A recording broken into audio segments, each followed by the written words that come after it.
வந்துருங்க. நீங்க ஆண்டவருடைய வார்த்தையின் மேல் வாஞ்சையா இருந்தாதான் ஆண்டவர் பேசுவாருங்க. இல்லைன்னா ஆண்டவர் பேச மாட்டாரு. நான் சுயமா எதே ஒன்ன உளறிட்டு போய்கிட்டே இருப்பேன். ஆவியானவருடைய வார்த்தை உங்களுக்கு வேணுமானா ஒரு மனதோடு கூட இருங்க. அப்பதான் ஆவியானவர் பேசுவார். அல்லேலூயா. ஒரு மனம் எங்கு உண்டு அங்க விடுதலை உண்டு. சத்தியம் உங்களை விடுதலையோடு கூட அனுப்பும். இன்னைக்கு என்ன பாரத்தோடு வந்திருந்தாலும், என்ன கவலையோடு வந்திருந்தாலும், என்ன வேதனையோடு நீ வந்திருந்தாலும், தேவ சமூகத்திலே நீ விடுதலை பெற்று போக வேண்டுமானால் சத்திய வசனத்தை கேளு. அது உன்னை விடுதலை ஆக்கும். ஒரு மனுஷனுடைய சத்தம் அல்ல. வேத வசனத்தை நீங்க கேட்டீங்கன்னா உங்களை விடுதலை ஆக்கி நீங்க போகும்போது சமாதானத்தோடு போவீங்க. நீங்க சுமந்து கொண்டு வந்ததை மீண்டும் சுமந்துட்டு போக மாட்டீங்க. ஆசீர்வாதத்தை சுமந்து கொண்டு போவீர்கள். அல்லேலூயா. இப்ப வாசிப்போம். அப்போஸ்தலர் 7ஆம் அதிகாரம் 2-3 வாசிங்க. பிதாக்களே கேளுங்கள், கானான் ஊரிலே குடியிருக்கிறதற்கு முன்னமே மெசொப்பொத்தாமியாவிலே நாட்டிலே இருக்கும்போது மகிமையின் தேவன் அவனுக்கு தரிசனமானார். அல்லேலூயா. கர்த்தர் ஆபிரகாமுக்கு தரிசனமானார். தரிசனமாகி என்ன சொல்றாரு? 3வது வசனம், நீ உன் தேசத்தையும் உன் இனத்தையும் விட்டு புறப்பட்டு நான் உனக்கு காண்பிக்கும் தேசத்துக்கு வா. ஆதியாகமத்துல சொல்லும் பொழுது நான் உனக்கு காண்பிக்கும் தேசத்துக்கு போ. ஆனால் இந்த அப்போஸ்தலரிலே ஆண்டவர் சொல்லும் பொழுது நான் உனக்கு காண்பிக்கும் தேசத்துக்கு வா என்று கூப்பிடுகிறார். அல்லேலூயா, அல்லேலூயா, அல்லேலூயா, அல்லேலூயா. கரங்கள் இருக்கிறவங்க எல்லாம் கரங்களை தூக்கி அல்லேலூயா சொல்லுங்க. அல்லேலூயா, அல்லேலூயா, அல்லேலூயா, அல்லேலூயா, அல்லேலூயா. ஆசீர்வாதத்தை பெற்றுக் கொள்ளும்படி வா.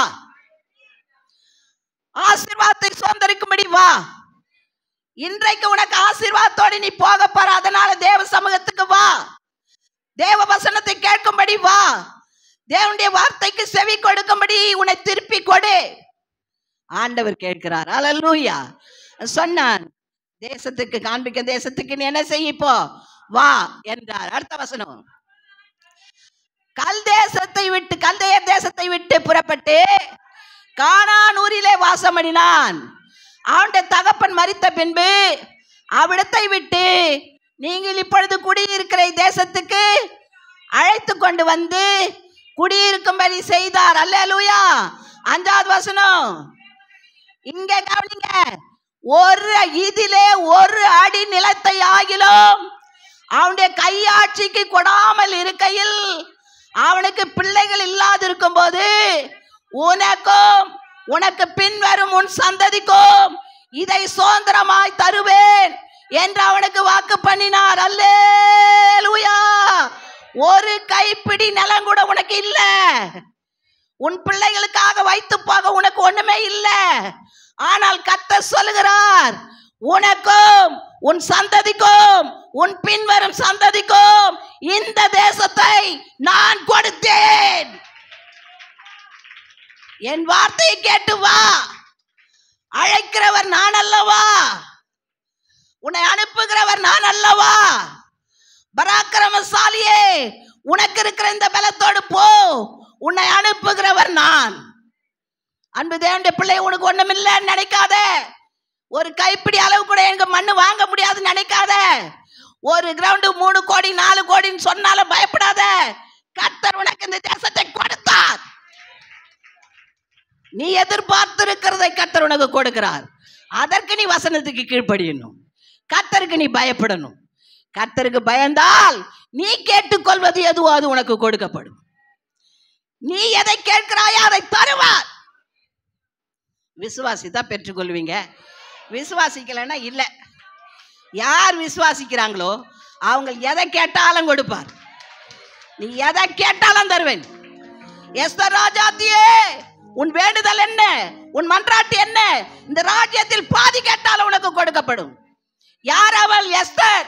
ஒரு அடிமை பெண், அனாதை, தாய் தகப்பனற்றவள், ஒன்றுக்குமே உதவாத ஒரு கஷ்ட நிலைமையில் இருந்தவள். அந்த கஷ்டத்திலே கிடந்த அந்த மகளை கொண்டு வந்து வஸ்திக்கு பதிலாக ராஜாத்தியாய் கர்த்தர் மாற்றினார். ஹல்லேலூயா. இன்னைக்கு கஷ்டத்தில் இருக்க உங்களை கர்த்தர் ராஜாக்களும் ஆசாரியர்களுமாய் மாற்றுவார். என் வசனத்துக்கு நடுங்குவாயானால் இல்லாதவர்களை இருக்கிறவர்களை போல அழைப்பார். உனக்கு ஒண்ணும் இல்லையா, அது இருக்கும். இன்னைக்கு ஒண்ணும் இல்ல, அதை கர்த்தர் கொடுப்பார். நீ எதை எதிர்பார்த்திருக்கிறாயோ அதை கர்த்தர் கொடுப்பார். ஒரு கைப்பிடி இடம் இல்ல ஆபிரகாமுக்கு, ஆனா போன்னு சொன்னார் ஆண்டவர். முதல்ல வா, என்கிட்ட வாப்பா. வந்த உடனே நீ எந்த அளவுக்கு நடக்கிறாயோ அந்த அளவுக்கு உனக்கு கொடுத்தேன். ஹல்லேலூயா. இந்த பூமியை உனக்கு சொந்தமாக்கி கொடுத்தேன். நீ கால் வைக்கிற தேசத்தை உனக்கு கொடுத்தேன். நீ நடக்கிற பூமி எல்லாம் உனக்கு கொடுத்தேன். உனக்கு உன் சந்ததிக்கு பின்வர சந்ததிக்கும் கொடுத்தேன். அப்ப ஆபிரகாமுக்கு பிள்ளை இல்லை. உனக்கு உன் சந்ததிக்கும் கொடுத்தேன் என்று ஆண்டவர் வாக்கு கொடுக்கும் போது அவனுக்கு பிள்ளை இல்லை. ஆண்டவரே எனக்கு பிள்ளை இல்லையே, வாக்கு கொடுக்குறீங்களே. அவன் அப்படி யோசிக்கல. வாக்கு கொடுத்தவர் உண்மை உள்ளவர், அவர் அப்படியே நிறைவேற்றுவார். அன்பு தேவனுடைய பிள்ளையை, உனக்கு வாக்கு கொடுக்கிறவர் உண்மை உள்ளவர், உன்னோடு பேசுகிறவர் உண்மை உள்ளவர், உனக்கு வார்த்தை கொடுக்கிற தேவன் நீதிபரர், அவர் அதை அப்படியே செய்வார். நீ கேட்கிறது எதுவோ அது உனக்கு கொடுக்கப்படும். அமுக்கி குலுக்கி மடியிலே சரிந்து விழும்படி ஆய் கொடுப்பாராம். நம்ம ஆண்டவர் கிள்ளி கொடுக்கிறவர் அல்ல, அள்ளி கொடுக்கிறவர் அல்ல, குலுக்கி குலுக்கி குலுக்கி குலுக்கி கொடுக்கிறவர்.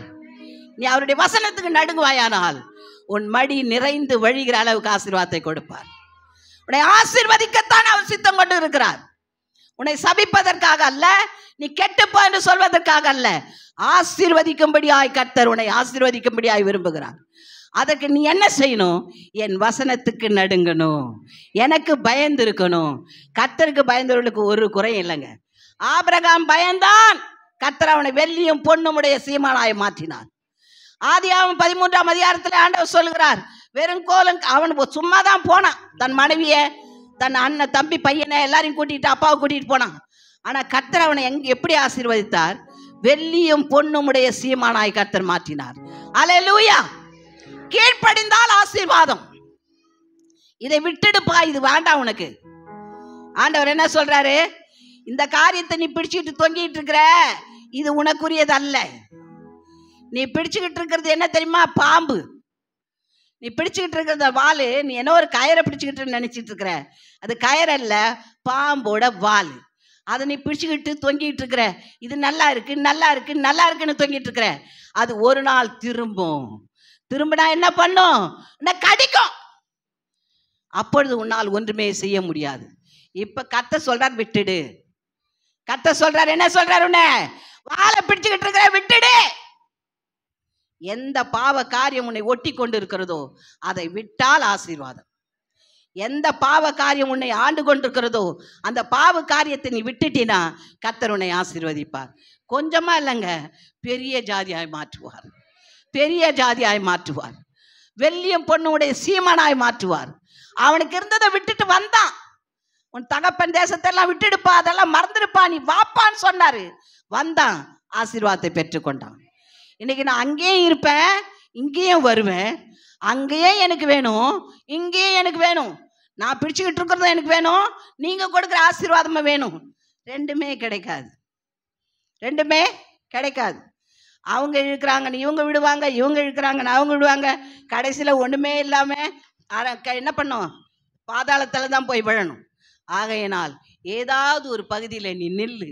கர்த்தர் பட்சத்தில் நின்றால் கர்த்தர் உன்னை ஆசீர்வதிப்பார். கர்த்தர் வெறும் கோலும் கையுமாய் போன யாக்கோப்பை ஆசீர்வதித்தார். யாக்கோப்பை சும்மா ஆசீர்வச்சாரா? இல்லைங்க.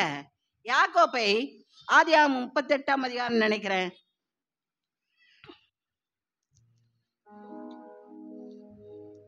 வாசிங்க. 28ஆம் அதிகாரமா?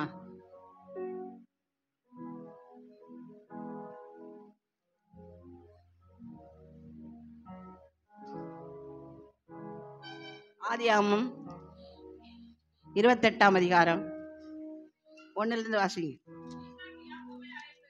யாக்கோப்பை அழைத்து, கானானூரிலே குமாரத்திகளில் பெண் கொள்ளாமல், இது எல்லாம் உங்களுக்கு தெரியும். நீங்க கானா ஊர்ல பொண்ணு எடுக்கக்கூடாது, நீ என்ன செய்யும்? மாமா வீட்டுக்கு போய் அங்க பெண் கொள்ளுன்றார். அவர் ஆசீர்வதிக்கிறார். என்னென்ன ஆசீர்வதிக்கிறான்னு பாருங்க. ஈசாக்கு அவனை அனுப்பி விடும்போது, சர்வ வல்லமுள்ள தேவன் உன்னை ஆசீர்வதித்து நீ பல ஜனக்கூட்டமாகும்படி உன்னை பலுகவும் பெருகவும் பண்ணி தேவன் ஆபிரகாமுக்கு கொடுத்ததும் நீ பரதேசியாய் தங்குறதுமான தேசத்தை நீ சுதந்தரித்துக் கொள்ளும்படிக்கு ஆபிரகாமுக்கு அருளின ஆசீர்வாதத்தை உனக்கும் உன் சந்ததிக்கும் அருளுவாராக என்று சொல்லி ஈசாக்கு யாக்கோப்பை அனுப்பிவிட்டான். அல்லேலூயா. எவ்வளோ ஆசீர்வாதத்தை அவனுக்கு கொடுக்குறான். ஆனா அந்த ஆசீர்வாதத்தை அவன் பெற்றுக்கிட்டானா? ஆசீர்வாதம்னா இன்றைக்கு என்ன நினைக்கிறாங்க தெரியுமா? அப்பா ஏதாவது சொத்து சேர்த்து வச்சிருந்தா, இல்ல நம்ம பரம்பரை சொத்துகள் இருந்தா அதை பகிர்ந்து கொடுக்குறாங்களே, அதுதான் ஆசீர்வாதம் நினைச்சிட்டு இருக்கிறாங்க. அன்றைக்கு ஆபிரகாமை ஆசீர்வதிக்கும் போது ஆண்டவர் அவனை போய் என்னெல்லாம் செய்யணுமோ இதெல்லாம் விட்டு வந்தேன்னா உனக்கு கொடுப்பேனாரு. அந்த ஈசாக்கை ஆபிரகாம் என்ன பண்ணா, தனக்கு உண்டானது எல்லாம் ஈசாக்கு கொடுத்துட்டு ஆபிரகாம் மரித்து போனான். ஆனால் யாக்கோப்பை ஆசீர்வதிக்கும் போது யாக்கோப்பை ஆசீர்வதித்து ஈசாக்கு என்ன பண்றான்? வெறுமையா தான் தோர்த்துறான். என்ன மட்டும்தான் எடுத்துட்டு போனான் தெரியுமா? 2-3 ட்ரெஸ்ஸும் ஒரு கைத்தடியை மட்டும்தான் எடுத்துட்டு ஓடினானே தவிர அவனிடத்தில் பொன்னையோ வெள்ளையோ ஈசாக்கோ ரெபேக்காலும் கொடுக்கல. நல்லா வாஸ்து பாருங்க. ஒரு பொருளையும் அவன்கிட்ட கொடுத்து இது நீ கை செலவுக்கு வச்சுக்கோ, நீ போற வழிக்கு வச்சுக்கோன்னுலாம் கொடுக்கல. நீ ஜீவன் தப்பித்துக் கொள்ளும்படி ஓடு என்று சொன்னார்கள். ஏன் அப்படி சொன்னாங்க? அவன் தன் சகோதரனை 2 முறை வஞ்சித்தான். ஆகையினால் இங்கே இருந்து அவன் செத்து போயிடுவான், அவன் உயிரோடாவது இருக்கணுமே என்று சொல்லி அவனை துரத்தி விட்டார்கள். அல்லேலூயா. ஆனா ஈசாக்கு அவனை ஆசீர்வதித்தான். அந்த ஆசீர்வாதத்தை ஒன்னும் அவன் எடுத்துட்டு போல. அவன் போய் எத்தனை வருஷம் கஷ்டப்பட்டான் சொல்லுங்க? எத்தனை வருஷம் கஷ்டப்பட்டான்? யாக்கோபு எத்தனை வருஷம் லாபான் வீட்டுல கஷ்டப்பட்டான்? 21 வருஷம். மனைவிகளுக்காக 14 வருஷம், சொத்துக்காக 7 வருஷம், மொத்தம் 21 வருஷம் பாடுபட்டான். அல்லேலூயா. அவன் அன்றைக்கு அனுப்பும்போது ஈசாக்கு அவனுக்கு தான் ஆசீர்வாதத்தை கொடுத்தாரு. அவன் நினச்சிக்கிட்டான், என் அண்ணனுடைய ஆசீர்வாதத்தை நான் பெற்றுக்கிட்டேன், எங்கள் அப்பாவுடைய ஆசீர்வாதத்தை நான் பெற்றுக்கிட்டேன், எல்லா ஆசீர்வாதம் மூட்டையா தலையில் சுமந்துட்டு போறேன்னு. ஒன்றுமே இல்லைங்க. நீ செய்த பாவத்துக்கு 21 வருஷம் கஷ்டம் அனுபவித்தான் ஆகணும். அல்லேலூயா. ஆண்டவர் நீதி உள்ளவர், அவர் அநீதி உள்ளவர் அல்ல. நீ செய்த எந்த காரியமானாலும் இன்றைக்கு உனக்கு இனிப்பா இருக்கலாம், நாளைக்கு அது என்ன பண்ணும்? மூட்டை கட்டி வைக்கப்பட்டோம். யோபு சொல்லுகிறான், உன் பாவங்கள் மூட்டை கட்டி வைக்கப்பட்டிருக்கிறது. யோபு கேட்கிறான், நீ பரிசுத்தமா வாழ்ந்த ஆண்டவருக்கு லாபம் என்ன? நீ பரிசுத்தம் இல்லாம கெட்டு சீரழிஞ்சால் அவளுக்கு நஷ்டம் என்ன? ஒன்றுமே இல்லை. உன் வாழ்க்கையை நீ பார்த்துக்கொள். நீ நல்லவனா நடந்தா உனக்கு லாபம், நீ கெட்டவளா நடந்தா உனக்கு நஷ்டம். அது உன் கையில தான் ஆண்டவர் கொடுத்திருக்கிறாரே தவிர ஆண்டவர் உனக்கு என்ன பண்ண மாட்டாரு, செய்ய மாட்டார். ஆண்டவர் யாக்கோப்பை ஆசீர்வதிப்பேன்னு சொன்னாரு. அவன் செய்த பாவத்துக்கு 21 வருஷம் அவன் கஷ்டப்பட்டான். லாபானுடைய வீட்டிலே 10 முறை அவனுடைய சம்பளம் மாற்றப்பட்டது. தன் மனைவிகளுக்காக அவன் காட்டிலே மேட்டிலே உழைத்தானே தவிர அவன் தகப்பன் சொன்ன ஆசீர்வாதத்தினால் அவன் உட்கார்ந்து பரிபூர்ணமான ஆசீர்வாதத்தை அனுபவிக்கல. அதுக்கு பிறகு தன் லாபானை விட்டு கடந்து வரும் பொழுதுதான் வழியிலே மீண்டும் ஆண்டவர் அவனை சந்திக்கிறார். அல்லேலூயா, அல்லேலூயா, அல்லேலூயா. அங்கதான் தேவனோடு போராடி மேற்கொள்ளுகிறான். அல்லேலூயா, அல்லேலூயா. நீ செய்கிற எந்த காரியமானாலும் அதை கர்த்தர் நியாயத்திலே கொண்டு வந்து நிறுத்துவார். கர்த்தருக்கு பயந்தா மட்டும் நான் செஞ்ச பாவமெல்லாம் இல்லைன்னு ஆயிடாது.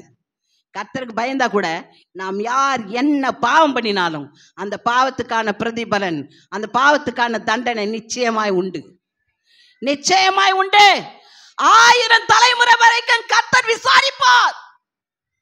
பிதாக்கள் காய்களை பறித்து தின்றார்கள், பிள்ளைகளின் பற்கள் கூசினது. பிதாக்கள் செய்த பாவத்தை 3ஆம் 4ஆம் தலைமுறை வரைக்கும் விசாரிக்கிற தேவன். நான் வசனத்துக்கு நடுகிறேனே, நான் வசனத்துக்கு பயப்படுறேன், ஆனாலும் கர்த்தர் என்னை பாதுகாத்துக் கொள்வார். நினைக்காத, நினைச்சு ஏமாந்து போகாத. ஆண்டவருடைய வசனத்துக்கு நடுங்கினாலும் உன் பாவ வாழ்க்கையை விட்டு நீ வெளியே வரணும். உன்னிலே இருக்கிற அக்கிரம சிந்தையை விட்டு நீ வெளியே வரணும். ஆண்டவருக்கு பிரியமற்ற காரியங்கள்ல இருந்து நீ வெளியே வரணும்.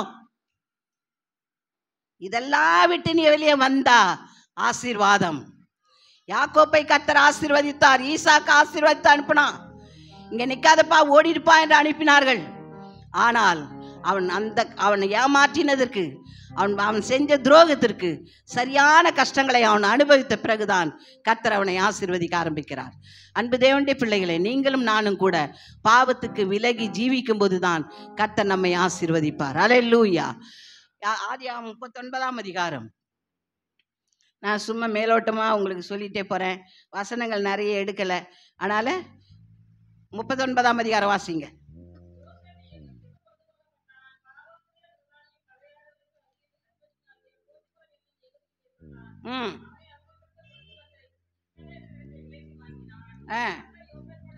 கர்த்தர் யோசேப்போடு இருந்தார், காரிய சித்தி உள்ளவனானான், எஜமானுடைய வீட்டிலே இருந்தான். கர்த்தர் அவனோடு கூட இருக்கிறார் என்றும், அவன் செய்கிற யாவையும் கர்த்தர் வாய்க்க பண்ணுகிறார் என்றும் அவன் எஜமான் கண்டு யோசேப்பினிடத்தில் தயவு வைத்து அவனை தனக்கு ஊழியக்காரனும் தன் வீட்டுக்கு விசாரணைக்காரனுமாக்கி தனக்குண்டான யாவையும் அவன் கையிலே ஒப்புவித்தான். அல்லேலூயா, அல்லேலூயா. இந்த 2வது வசனத்துல யோசேப்போடு தேவன் இருந்தார், அவன் செய்கிற காரியத்தெல்லாம் கர்த்தர் வாய்க்க பண்ணினார். அவன் வாய்க்க பண்ணினபடினால் அவனோடு கூட தேவன் இருக்கிறார் என்பதை அந்த போத்திபார் அறிந்து கொண்டு தன் வீட்டில் உள்ள எல்லாவற்றுக்கும் அவனை எஜமானாய் மாற்றி வைத்தார். அல்லேலூயா, அல்லேலூயா. சொத்தை எல்லாம் கையில கொடுத்து வைத்திருந்தார். அவன் என்ன வேணாலும் செய்யலாம். அவன் எதுவாவது செய்தானா? இல்ல. அந்த இடத்திலும் தேவனுக்கு பயந்து ஜீவித்தான். அல்லேலூயா. ஆகினால் தான் தேவன் அவனோடு கூட இருந்தார். தேவன் என்ன பார்க்கல, இப்ப நான் மறைமுகமா தான் இருக்கிறேன், நான் எதை செய்தாலும் யாருமே என்ன பார்க்க மாட்டாங்க, நான் அறைக்குள்ள ஒரு பெரிய இருட்டுக்குள்ள நான் எங்கேயோ ஒரு இடத்துல இருந்து தான் செய்யறேன், இதை யாருமே பார்க்கலன்னு நினைக்காத. கர்த்தருடைய கண்கள் உண்மையில பார்த்து கொண்டே இருக்கிறது. அல்லேலூயா. யோசேப்பை கர்த்தர் ஆசீர்வதித்தார். காரணம், அவன் தனக்கு கொடுக்கப்பட்ட வேலையிலே உத்தமனாயிருந்தான். அவன் கையிலே ஒப்பிக்கப்பட்ட காரியத்தில் அவன் உண்மையுள்ளவனாயிருந்தான். தனக்கான போத்திபார் என்ன காரியத்தை கொடுத்தானோ அந்த காரியத்தில் அவன் உண்மையுள்ளவனாயிருந்தான். ஏங்க, யோசேப்பு அங்கே கொண்டு போகும்பொழுது அவனுக்கு என்ன வயசு? யோசேப்பு எகிப்துக்கு கொண்டு போகும்போது அவனுக்கு என்ன வயசு? 17 வயசு. என்ன வயசு அது? டீனேஜ். என்ன வயசு? 17. சரியான ஒரு வாலிப பருவம். இந்த வாலிப பருவத்தில் டீனேஜில் இருக்கிற பிள்ளைகளை பாருங்க, இன்னைக்கு செல்போனை வச்சு மறைச்சு மறைச்சு பேசுகிறான். அதில் என்னென்ன அக்கிரமங்கள் இருக்குதோ அதெல்லாம் நோண்டி நோண்டி பார்த்துக்கிட்டே இருக்கிறான். அதில் என்ன ஆப் இருக்குன்னு நமக்கு தெரியாது. சின்ன குழந்தையிலேருந்து இந்த வாலிப பசங்கள்லாம் அதில் என்ன இருக்குன்னு தோண்டி தோண்டி தோண்டி உள்ளப்போ என்னென்னமோ சொல்கிறானுங்க, நமக்கு தெரியாது. அதெல்லாம் பார்த்து பார்த்து இன்னைக்கு வாலிப பிள்ளைகள் கெட்டு போகுதுங்க. ஆனால் யோசேப்பு அந்நிய தேசத்திலே, தாய் தகப்பனற்ற நிலையிலே, சகோதரர்கள் இல்லாத நிலையிலே, அனாதையாக, கூலிக்காரனாக, வேலைக்காரனாக ஒரு இடத்துல ஒரு எஜமான் கீழே இருக்கும் பொழுது பாவம் செய்யாமல் இருந்தான். அல்லேலூயா. அவன் பாவம் செய்யாதனால கர்த்தர் அவனோடு இருந்தார். அல்லேலூயா. யார் பாவம் செய்யல அவங்களோட கர்த்தர் இருப்பாங்க. பாவம் செய்கிறவர்களோடு கர்த்தர் இருக்கிறார் என்று ஏமாந்து போவாதீங்க. கர்த்தர் ஒரு காலம் இருக்க மாட்டார். பாவம் செய்யாதவங்க கூட தான் கர்த்தர் இருப்பார். அல்லேலூயா, அல்லேலூயா, அல்லேலூயா. யோசேப்போடு ஆண்டவர் இருக்கிறார் என்பதை அந்த போத்திபார் அறிந்தான். ஆனால் எல்லாவற்றையும் கொடுத்தவன் அவன் மனைவியை மாத்திரம் தாய் ஸ்தானத்தில் வைத்தான் பார்த்தான். ஆனால் அவளோ அவனை இச்சித்து பல விதத்தில் அவளை நெருக்கினான்.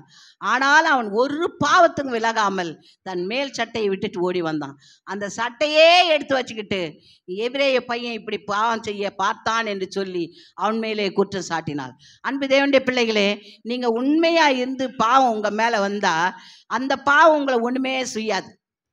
உண்மையாக இருந்து பாவம் சுமத்தப்பட்டால், பொய்யான காரியங்கள் உங்கள் மேல சுமத்தப்பட்டால் அந்த காரியங்கள் உங்களை ஒண்ணுமே செய்யாது. அந்த காரியங்களுக்கு ஆசீர்வாதமாய் மாறும். இவனை கொண்டு போய் சிறையில போட்டாங்க. சிறையில போட்டா சிறைச்சாலை அதிகாரி கூட என்ன பண்ணிட்டான் தெரியுமா? இவனுடைய நல்ல குணத்தை பார்த்து, இவனோடு தேவன் இருக்கிறதை பார்த்து, இவன் உத்தமத்தை பார்த்து, இவன் தேவனுக்கு பயப்படுகிறதை பார்த்து அவனுக்கு அங்க என்ன பண்ணிட்டான்? எல்லாரையும் விசாரிக்கிற காரியத்துல வைத்தான். அல்லேலூயா, அல்லேலூயா. உன் வழி கர்த்தருக்கு பிரியமாய் இருந்தா நீ எங்க போனாலும் ஆசீர்வதிக்கப்படுவ. நீ கர்த்தருக்கு பிரியமாய் ஜீவிப்பாயானால் எந்த இடத்துக்கு போனாலும் கர்த்தர் உன்ன கூட இருக்கிறத பார்த்து உனக்கு பயப்படுவார்கள். கர்த்தர் உன்ன கூட இல்லைன்னா ஒன்றுமே நடக்காது. பேசுறது சில பேருக்கு கஷ்டமா இருக்கலாம், ஆனா இதுதான் சத்தியம். ஒருவனோடு கர்த்தர் இருந்தால் அவன் எங்க போனாலும் ஆசீர்வதிக்கப்படுவான். கர்த்தர் இல்லாவிட்டால் ஆசீர்வாதம் கிடைக்காதுங்க. உண்மையா சொல்றேங்க, கர்த்தர் இல்லைன்னா ஆசீர்வாதம் இல்லை. கர்த்தர் இருந்தால் மாத்திரம்தான் ஆசீர்வாதம். கர்த்தரோடு கூட யோசேப்பு எப்போதும் இருந்தபடினால் அங்கே ஒரு பெரிய ஆசீர்வாதத்தை அவன் பெற்றுக்கொள்கிறான். 39ஆம் அதிகாரம் முழுவதும் நீங்க வீட்டில் போய் வாசிங்க. அதுல எவ்வளோ பெரிய ஆசீர்வாதம் அவனுக்காக காத்திருக்கிறது. அல்லேலூயா. அந்த தலையாரியுடைய கண்களில் அவனுக்கு தயை கிடைத்தது மாத்திரமல்ல, அங்க 2 பேர் அங்க ஜெயில வந்திருக்கிறானுங்க. இது உங்களுக்கு தெரியும்.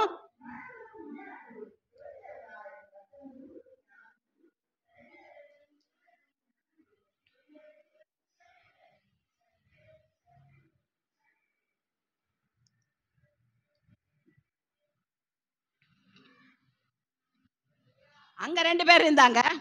அந்த 2 பேரும் கூட என்ன பண்ணாங்க, ராஜாவின் சமூகத்தில் இருந்தவங்க. ஒருத்தன் பானை பாத்திரக்காரன், ஒருத்தர் சாப்பாடு போடுறவன் சேம்பாகி. இவங்க 2 பேரும் அங்க இருந்தாங்க. அவங்க 2 பேருக்கு வந்த சொப்பனத்தை கூட இந்த யோசேப்பு விலைக்கு சொன்னான்.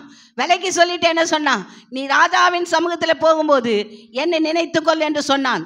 அவன் நினைத்திருந்தால் கொஞ்சமான ஆசீர்வாதம் தான் கிடைச்சிருக்கும். ஆனால் கர்த்தர் நினைத்தார். அல்லேலூயா. ஒரு மனிதன் உன்னை நினைப்பானால் ஒருவேளை சாப்பாடு வாங்கி கொடுக்கலாம், ஒரு ட்ரெஸ் வாங்கி கொடுக்கலாம், இல்லை உங்க வீட்டுக்கு வேண்டிய ஒரு மூட்டை அரிசியோ ஒரு மாதத்துக்குரிய செலவு ப்ரிவிஷனோ வாங்கி கொடுக்கலாம். அவ்வளவுதான் ஒரு மனுஷனால செய்ய முடியும். ஒரு 10,000 கூட உதவி செய்யலாம், அவ்வளவுதான் ஒரு மனுஷனால செய்ய முடியும். ஆனால் கர்த்தர் செய்வாரானால் ராஜாக்களை தள்ளி ராஜாக்களை ஏற்படுத்துகிற ஆண்டவர் ராஜாவின் அடுத்த ஸ்தானத்தில் யோசேப்பை உட்கார வைத்தார். அதற்கு காரணம், யோசேப்போடு தேவன் இருந்தார். யோசேப்பு பாவம் செய்யவில்லை.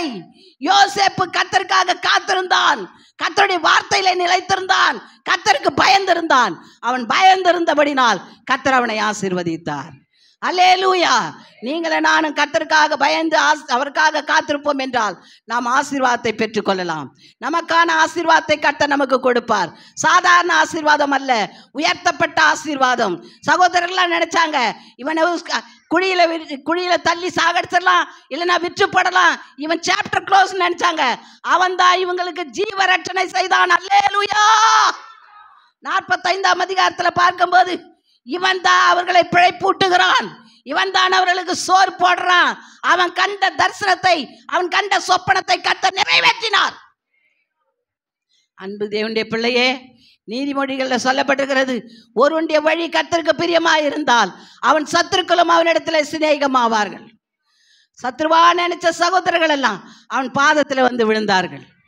அன்பு தேவனுடைய மக்களே, உங்களை யார் சத்ருவா நினைக்கிறாங்களோ, யார் உங்களை எதிராளியா நினைக்கிறாங்களோ, உங்க வழி கர்த்தருக்கு பிரியமாய் இருக்குமானா உங்க எதிராளி எல்லாம் வந்து நீ பேச மாட்டியா, ஒரு வார்த்தையாவது என்கிட்ட பேச மாட்டியாப்பான்னு காத்து கொண்டு இருப்பார்கள். அல்லேலூயா.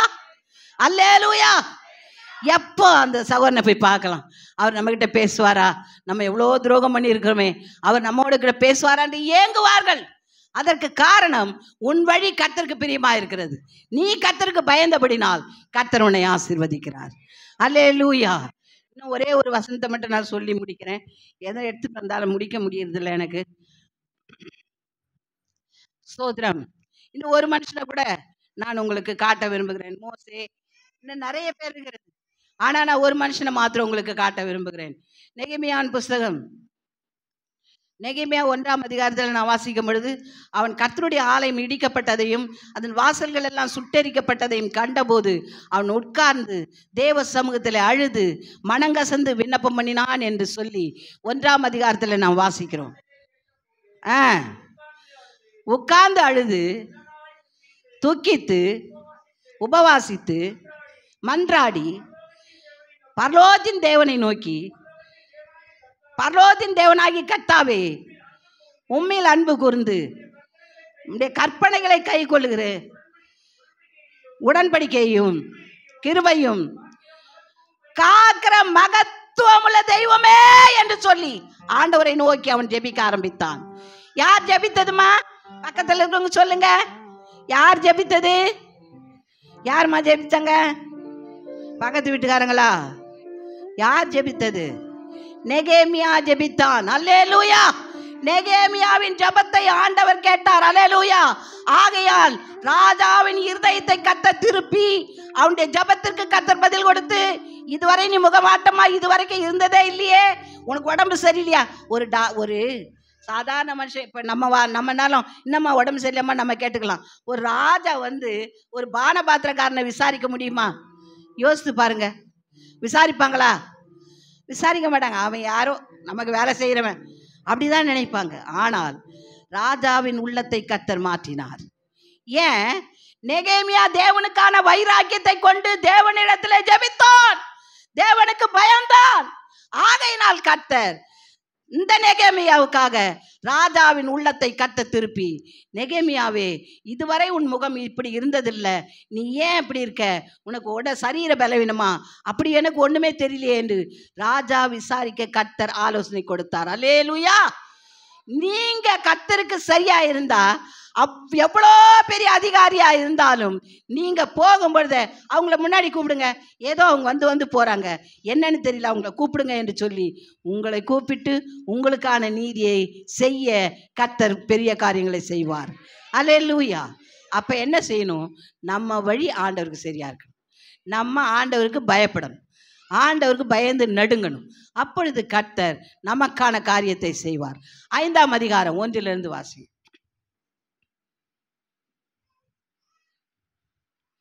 நெகேமியா 5:1.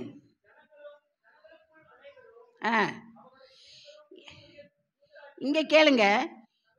துயரப்படுகிறவர்கள், கஷ்டப்படுகிறவர்கள், கண்ணீர் வடிக்கிறவர்கள், நிந்தையினாலும் அவமானத்தினாலும் கூனி குறுகி கிடக்கிறவர்களுக்காக இந்த நெகேமியாவை கர்த்தர் பேச வைக்கிறார். அல்லேலூயா. அடிமையாயிருந்த நெகேமியாவை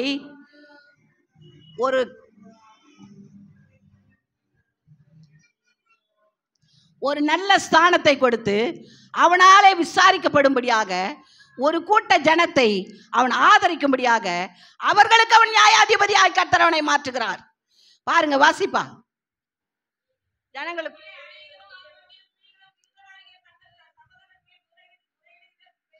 முறையிடுகிற பெரிய கூக்குரல் உண்டாயிற்று. அது என்னவென்றால், அவர்களில் சிலர், நாங்கள் எங்கள் குமாரரோடும் எங்கள் குமாரத்திகளோடும் அநேகரானபடியால் சாப்பிட்டு பிழைக்கும்படிக்கு நாங்கள் தானியத்தை கடனாக வாங்கினோம். கடன்காரர்கள் 1. முதல்ல என்ன பண்ணாங்க? சாப்பிட்டு பிழைக்கிறதுக்காக கடனாக வாங்கினாங்க தானியங்கள். 2வது வாசிங்க. வேறு சிலங்கள் நிலங்களையும் எங்கள் திராட்சை தோட்டங்களையும் எங்கள் வீடுகளையும் நாங்கள் அடமானமாக வைத்து இந்த பஞ்சத்திலே தானியம் வாங்கினோம். அல்லேலூயா. 2வது நிலங்கள், திராட்சை தோட்டங்கள், வீடுகள், இதை அடமான வைத்தார்கள்.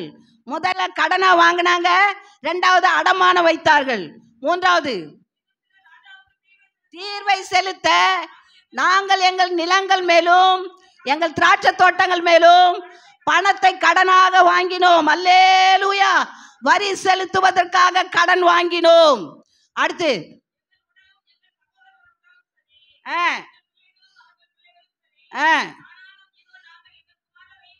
எங்கள் குமாரரையும் குமார்த்திகளையும் அடிமைகளாக உட்படுத்தி இருந்தது. அடிமைப்பட்டு இருக்கிறார்கள். அவர்களை மீட்க எங்களுக்கு நிர்வாகம் இல்லை. எங்கள் நிலங்களை, எங்கள் திராட்சை தோட்டம் வேற மனிதர் கைவசம் ஆயிற்று. இப்ப பாருங்க, முதல்ல தானியம் கொள்வதற்கு என்ன பண்ணாங்க? கடன் வாங்கினாங்க. அப்புறம் நிலங்களை எல்லாம் அடமானம் வச்சாங்க. இப்ப பிள்ளைகளையே அடமானம் வைக்கிறாங்க. அல்லேலூயா. பாருங்க, உங்களுடைய நிலைமை எவ்வளவு மோசமா போயிடுச்சு. அடமானம் வைத்தார்கள். கூக்குரல், அழுகை, சத்தம் உண்டாயிற்று. இங்க போய் எல்லாம் முறையிடுறாங்க நெகேமியாவின் இடத்துல. நெகேமியா என்ன செய்யறான்? 6வது வசனம். கேட்டபோது மிகவும் கோபம் கொண்டு என் மனதில் ஆலோசனை பண்ணி பிற்பாடு பிரபுகளையும் அதிகாரிகளையும் கடிந்து கொண்டு, நீங்கள் அவரவர் தங்கள் சகோதரர் மேல் ஏன் வட்டி சுமத்துகிறீர்கள் என்று சொல்லி அவர்களுக்கு விரோதமாக ஒரு பெரிய சபையை கூடி வர செய்து, அல்லேலூயா. வட்டிக்கு கொடுத்தவங்களை கூப்பிட்டான், எல்லாரையும் கூப்பிட்டான், பிரபுக்கள் அதிகாரிகள் எல்லாரையும் கூப்பிட்டு, நீங்க என்ன காரியம் செய்றீங்க? அவங்க உங்க சகோதரர் தானே, உங்க சகோதரிகள் தானே, அவங்க மேல இப்படி வட்டிக்கு மேல வட்டிக்கு மேல வட்டிக்கு மேல வட்டி சுமத்தி அவங்களை அடிமைகளாய் போட்டு அவங்க பிள்ளைகளையும் நிலங்களையும் எல்லாத்தையும் அபகரிச்சுட்டு அவங்களை இப்படி விட்டுருக்கீங்களே என்று. 9வது வசனம். நல்லதல்ல.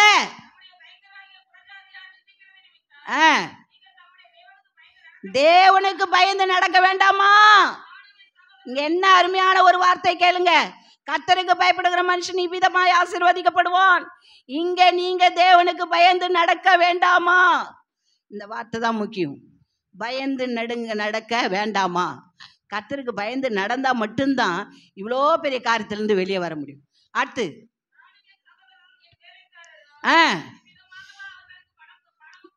நாங்க இப்படியா அவங்களுக்கு பணமும் தானியமும் கடன் கொடுக்கிறோம்?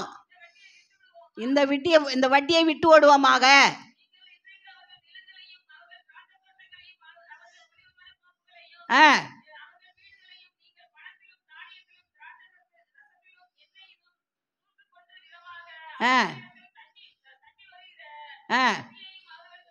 திரும்ப கொடுத்து விடுங்கள் என்றான். அல்லேலூயா. எதை அடிமையா வாங்கினீங்களோ, எந்தெந்த பணத்தை வட்டிக்காக வாங்கினீங்களோ, பிள்ளைகளை அடிமைப்படுத்தினீங்க, நிலங்களை அடிமைப்படுத்தி வச்சிருக்கீங்க, அடமானம் வச்சிருக்கீங்க, இதெல்லாம் நீங்க செய்யறது ஒண்ணுமே நியாயம் இல்ல. நீங்க தேவனுக்கு பயந்தீங்கன்னா இதெல்லாம் அவங்களுக்கு கொடுங்க. அல்லேலூயா. உடனே அவங்க எல்லாம் என்ன பண்ணாங்க? நீ சொல்றதுக்கு எனக்கு நலமா தோன்றுகிறது, ஆகையினால் நாங்கள் தேவனுக்கு பயந்து நாங்கள் வாங்கினதை திருப்பி கொடுக்கிறோம். அல்லேலூயா, அல்லேலூயா. அருமையான தேவனுடைய பிள்ளைகளை, உங்களுக்கு புரியலன்னு நினைக்கிறேன். நீங்க எந்தெந்த இடத்துல அடிமைகளா இருக்கிறீங்களோ, எந்தெந்த இடத்துல கடன் பற்றி அதுல இருந்து மீள முடியாது இருக்கிறீங்களோ, இந்த காரியங்கள் எல்லாம் கர்த்தர் என்ன பண்ண போறாரு? தீர்க்க போகிறார். அல்லேலூயா. உன் குறைவை நிறைவாக்க போகிறார். நீ வட்டிக்கு வாங்கின இடத்துல இது வரைக்கும் நீ கொடுத்தது போதம்மா, நீ முதல்ல கொடுத்துட்டுமா, விட்டுருமா அப்படி என்று சொல்லுகிற நிலைமையை கர்த்தர் உருவாக்குவார். இதுவரை நீ அடிமையாய் கிடந்த இடத்துல கர்த்தர் உன்னை அதிகாரியாய் மாற்றப் போகிறார். ஆகினால் நீ கவலைப்படாது. இதெல்லாம் செய்த அந்த நெகேமியா ஆண்டவர் இடத்துல கேட்குறான், ஆண்டவரே, நான் கடைசி வசனம் வாசிங்க. என் தேவனே, நான் இந்த ஜனத்துக்காக செய்த எல்லாவற்றையும் செஞ்சேன். ஆண்டவரே, ஜனங்களுக்காக நான் இவ்வளோ காரியத்தை செஞ்சேன், எனக்கு நன்மை உண்டாக நீர் கர்த்தர் என்ன செய்யணும்? நினைத்தருளும் என்று கேட்டான். நீங்கள் நன்மை செஞ்சீங்கன்னா கர்த்தர் உங்களை நினைத்தருளுவார். நீங்கள் செய்கிற நன்மைக்கு கர்த்தர் பதிலை கட்டளையிடுவார். நீங்கள் எந்த கர்த்தருக்கு பயந்தீர்களானால் உங்களுக்கு நன்மை உண்டாகும். கர்த்தருக்கு பயந்து இந்த காரியத்தை செய்யும் பொழுது கர்த்தருக்காக நீ எதை செய்தாயோ அதையெல்லாம் திருப்பி உனக்கு கொடுப்பார். நீ இங்கே வெறுமையாய் வந்திருப்பாய், போகும்பொழுது ஆசீர்வாதத்தோடு போகிறாய். நீ எந்த நிலையில் வந்தாய் அந்த நிலையில் அல்ல, அமுக்கி குலுக்கி மடியிலே சரிந்து விழும்படியான ஆசீர்வாதம் உனக்கு கர்த்தர் கொடுத்து அனுப்ப போகிறார். நீ ஆசீர்வாதமாய் இருப்பாய். 112ஆம் சங்கீதத்தில் சொன்னது போல ஆஸ்தியும் ஐஸ்வர்யமும் உன் வீட்டிலே நிலையாய் இருக்கும். உன் பிள்ளைகள் ஆசீர்வதிக்கப்படுவார்கள், உன் சந்ததி ஆசீர்வதிக்கப்படும், உன் சந்தானத்தின் மேல் ஆசீர்வாதத்தை ஊற்றுவார். எப்போது நீ ஆசீர்வாதமாய் இருப்பாய். கர்த்தருக்கு மட்டும் பயந்து வாழ், கர்த்தர் உன்னை ஆசீர்வதிப்பார். கர்த்தர் வசனங்களை ஆசீர்வதிப்பார்.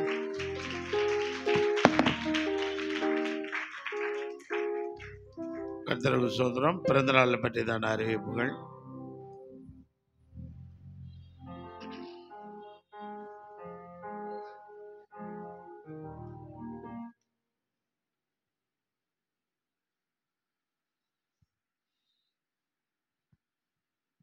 பிறந்தநாள் பற்றிய அறிவிப்பு. ஜாக்சன் ரோனி நிக்சன் எடின்பரோ அவங்களுக்கும் ஜானட் அவங்களோட பையன், அவனுக்கு 19ஆம் தேதி பிறந்தநாள். அவனுக்கு வாழ்த்துக்கள் சொல்லிடலாம். கரங்களை தட்டி வாழ்த்துக்களை தெரிவிப்போம். ஆமென். லிடியாக்காக்கு 19ஆம் தேதி பிறந்தநாள், அவங்களுக்கும் வாழ்த்துக்கள் சொல்லிடலாம். ஆமென். கரங்களை தட்டி வாழ்த்துக்களை தெரிவிப்போம். வெளியில் யாரெல்லாம் உட்காந்துருக்கு? வெளியில் உட்காராதீங்கம்மா, உள்ளுக்கு எவ்வளோ இடம் இருக்குது. வெளியில் ஆண்டவருடைய ஆலயத்திற்கு உள்ளே வரணும். முடவர்களும் சப்பானிகளும் தான் ஆலயத்துக்கு வெளியே உட்கார்ந்துருப்பாங்க.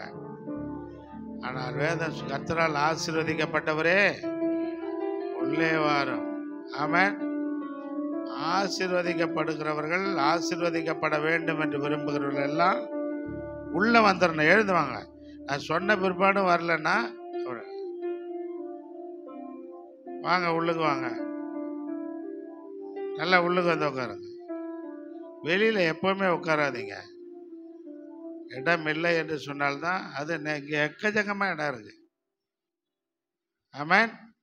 நிறைய இடம் இருக்கு. எப்போவுமே வெளியில் உட்காராதீங்க. வெளியில் வாசலில் உட்காரக்கூடாது, வாசலில் உட்காரக்கூடாது. உள்ளுக்கு வாங்க. ஏமா பயப்படுறீங்க? நல்லா உள்ள தள்ளி வாங்கம்மா. குழந்தை அழும்போது மட்டும் எழுந்து போயிடுங்க.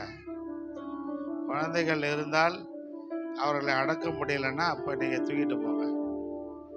கர்த்தருக்கு ஸ்தோத்திரம். கர்த்தர் நல்லவர். கர்த்தர் நாம் மயப்படுவதாக. சீக்கிரம் சண்டே ஸ்கூல் பிள்ளைங்களை வர சொல்லுங்கப்பா.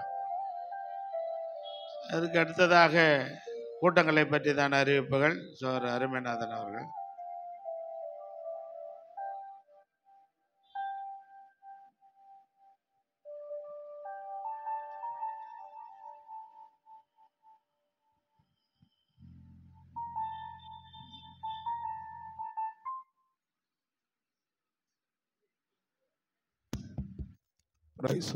கூட்டத்தை ஜபாம் அனைவருங்க. காசித்துறை வீட்டில் இந்த வாரம் நடக்கும். அவர் வீட்டில் கண்டிப்பாக வேலைக்கிழமை ஜபம், அதில் வந்து கலந்து கொள்ள. வெள்ளிக்கிழமை இங்கே உபாஸ் சபை இருக்கிறது. அன்றைக்கி எலெக்ஷன் உபாஸ் சபை இருக்கா? எலெக்ஷன் இன்னைக்கு 10 சரிங்க. உபாஸ் சபை இருக்கிறது. வெள்ளிக்கிழமை வந்து கலந்து கொள்ளுங்க. ஞாயிற்றுக்கிழமை காலையில் 8 மணிக்கு ஆராதனை வந்து கலந்து கொள்ளுங்க. வேறு எதுனா வீட்டில் ஸ்பெஷல் கூட்டம் வைக்கணுன்னா ஐயாவும் அம்மாவும் பாருங்கள். தேவன் தாமே ஆசீர்வதிப்பாராக. Praise Lord. கடந்த வாரம் வியாழக்கிழமை என்னுடைய திருமண நாள் அன்று தேசத்திற்காக ஜெபிக்கிற, தேர்தலுக்காக ஜெபிக்கிற உபவாச நாள் இருந்தது. Price Lord. ஜெபிப்பதற்காக வாருங்கள் என்று சொல்லி அழைப்பு கொடுத்தோம். அன்றைக்கு ஜெபம் முடிந்த பிற்பாடு நல்ல உணவும் கொடுக்கப்பட்டது. தேசத்திற்காக ஜெபிக்க வாருங்கள் என்று சொல்லி அழைப்பு கொடுத்து அன்னைக்கு நிறைய பேர் வருவீங்க. ஆனால் அன்றைக்கு ரம்ஜான் பண்டிகை. ரம்ஜான் பண்டிகை ஆனபடினாலே எல்லாருக்கும் விடுமுறை இருந்திருக்கும். நீங்கள் வருவீர்கள் என்று எதிர்பார்த்தோம். ஆனால் நிறைய பேர் ஜெபிக்க, தேசத்திற்காக ஜெபிக்க வரல. வீட்டில் ஜெபம் பண்ணிக்கொள்ளுங்க. இது ஆஃப் பண்ணுங்க.